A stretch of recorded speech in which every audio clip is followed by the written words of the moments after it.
It's Monday, November 4th, 2024. A bombshell in the much ballyhooed Daniel Penny case in New York City. We go all over the campaign trail with Democrats and Republicans, and Tony Dungy with an impassioned plea to vote no on Amendment 4 in Florida. Next on the AM Update.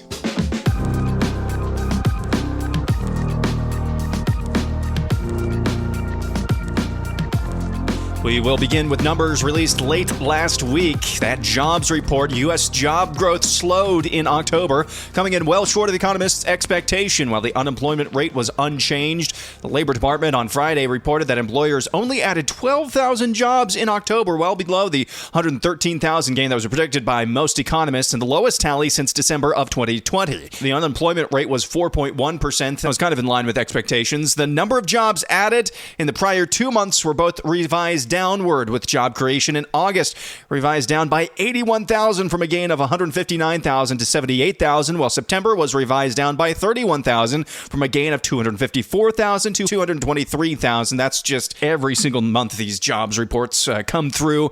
They're always revising previous months' reported trends downward. That 12,000 job creation number, that's only due to public sector hiring. If it weren't for the government, these jobs are all loss leaders. If it weren't for government hiring jobs, the U.S. job report would not be in the black. The Biden-Harris acting Secretary of Labor, Julie Su, joined CNN to react. 12,000 jobs, that's a pretty big slowdown. Well, as you noted, there were a couple of anomalies in the prior months, but the overall picture of the economy remains strong. No, it's not.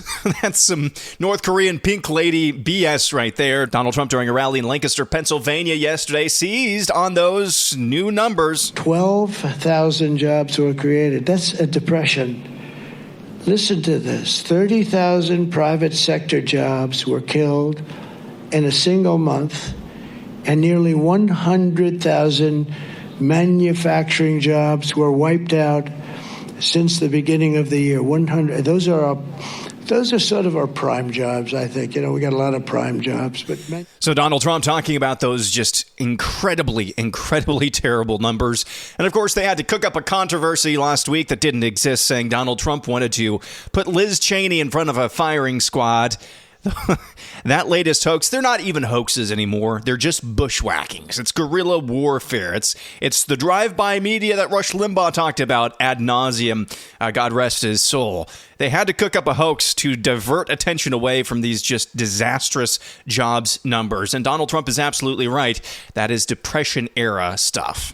Before we get back to the campaign trail, there was a bombshell in the case of Daniel Penny in New York. You'll remember Daniel Penny was, we got to put this out there, he was the white guy riding the New York City subway. There was a black guy named Jordan Neely who was just going bat poop crazy, threatening other riders on the subway.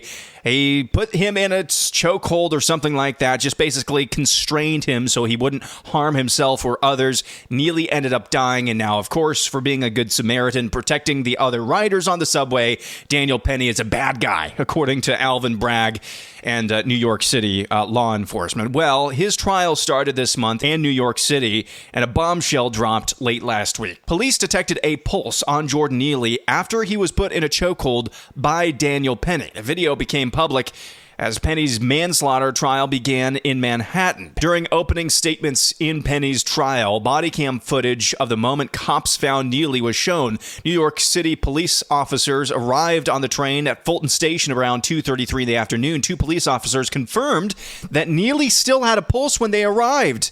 Neely was unconscious, though, lying on the subway car floor. When asked how Neely ended up there, Penny said, "I put him out." Despite initially detecting a pulse, they issued Narcan, the drug used to reverse opioid overdoses, to Neely and started CPR around 2:38 p.m. So here's what actually happened here, at least from what I can tell. They got there at 2:33, the police did. They detected a pulse on him. And instead of doing CPR, they gave him Narcan and didn't start CPR until 5 minutes later. 5 minutes later. Paramedics arrived 15 minutes after the initial contact by police officers. What this is telling you is that New York City law enforcement detected a pulse and did nothing to actually save the life of Jordan Neely and are pinning the blame on Daniel Penny. That's what this story is. At least that's what it appears from opening statements. So that was a bombshell story.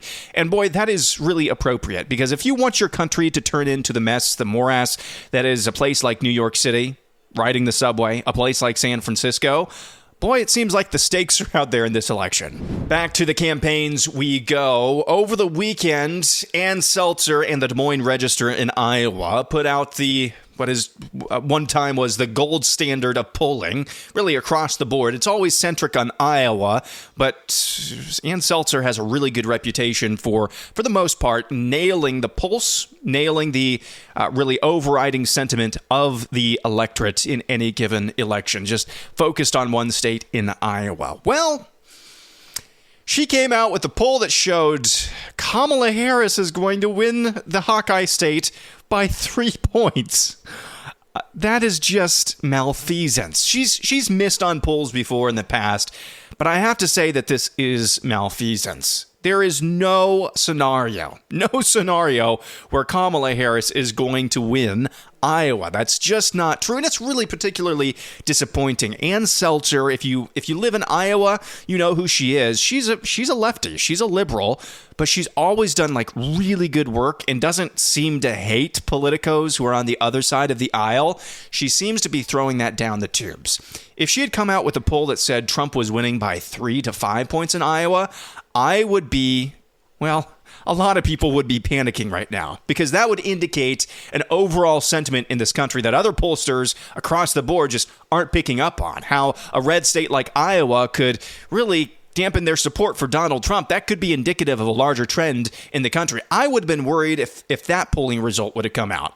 But the fact she published a poll that had Kamala winning Iowa by 3 points, that's just malfeasance. That's garbage. And then, of course, on Sunday, the New York Times, right on cue, came out with another batch of polling basically indicating the same thing. It's a psyop used to depress Trump voters. But a hidden little nugget in that aforementioned New York Times polling, during their write-up of their new polls, and it polled a bunch of battlegrounds, it had a national poll as well.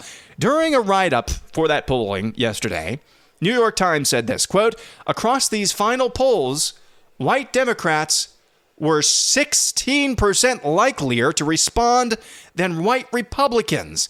That's a larger disparity, 16 points. That's a larger disparity than our earlier polls this year, and it's not much better than our final polls in 2020, even with the pandemic over. It raises the possibility that the polls could underestimate Mr. Trump yet again." We're going to find out for sure this election. But I think the polling industry as a whole might just be cooked, and it might not be their fault either. Now, these recent polls that I just talked about, this is definitely in the realm. We're not even trying to do polling. We're trying to narrative cast, create a narrative, depress turnout of Trump voters. That's what that is. But the serious pollsters, if those are still around, their industry might be broken. And it might not be their fault. It's just the world that we live in with technology the way that it is. Anyway, on to the campaign trail. Cardi B, recording artist Cardi B, campaigned for Kamala Harris over the weekend. You'll remember Cardi B from her hit song, Wet. Slang for bottom, slang for female anatomy. I can't say it. I can't say anything that's not just... That's her number one song. It's two really bad words and one word that says wet. You can probably put the rest together. Anyway, her teleprompter didn't work, so she had to read her little script off of her phone. I believe in every word that comes out of her mouth. She's passionate. She's compassionate. She shows empathy. And most of all, she is not delusional. Yeah. Vote for Kamala. She's not delusional. Yeah. Kamala recognized that this country is at risk, that the economy needs to get stronger. Who's the vice president? The cost of food and the cost of living is Who's the vice president? Damn, it's even high for me. That's Cardi B. I will take bets, and I'm putting the no answer to this question at like minus 300. Do you think Cardi B even knows Kamala Harris is the current vice president? I'm not making fun of her.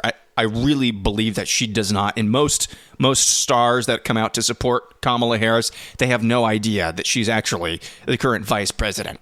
Anyway, on the topic of celebrities endorsing political candidates, here is Ricky Gervais over the weekend with this it's just perfect. Listen. Hi guys, Ricky G here, wellness and beauty influencer.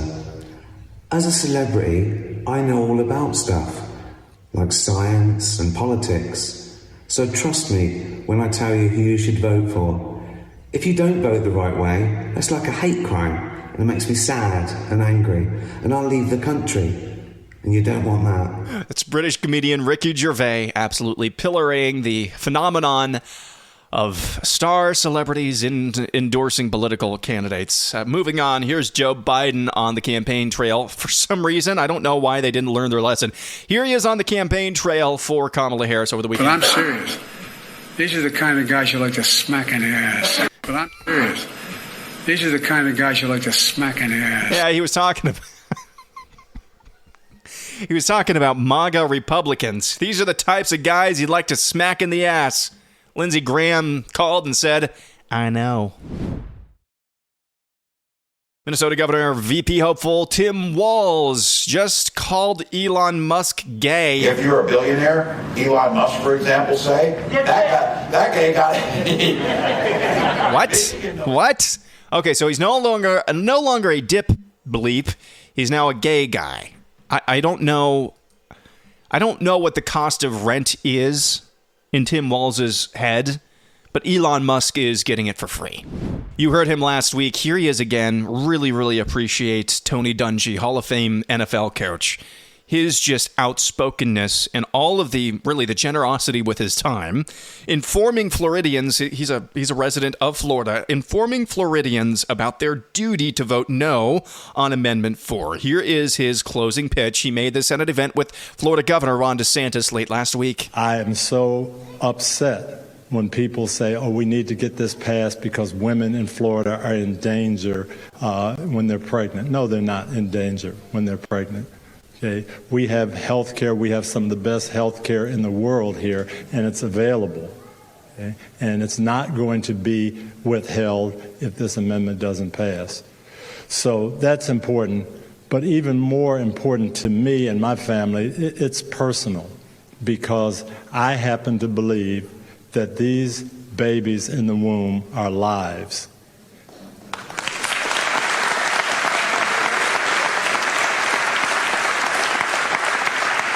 And I know everybody doesn't believe that, but I happen to believe it. My Bible tells me that they are.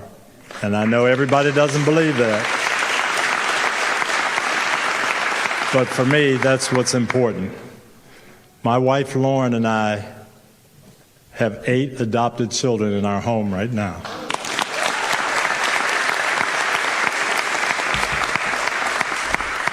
And when I go home every day and I look at those kids, I don't see 8 choices. I'm sorry, those are 8 lives.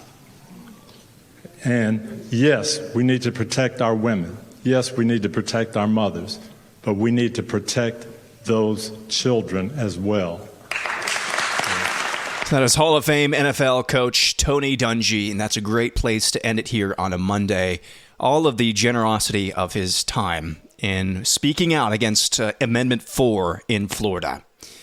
It is election week, ladies and gentlemen. We'll be back tomorrow morning on election day, and man, who knows there's one more chance for a surprise, but we're getting close to nut cutting time here. And it's crazy to think Election Eve is upon us. We'll be back at it again tomorrow. I'm Aaron McIntyre, and this is the AM Update.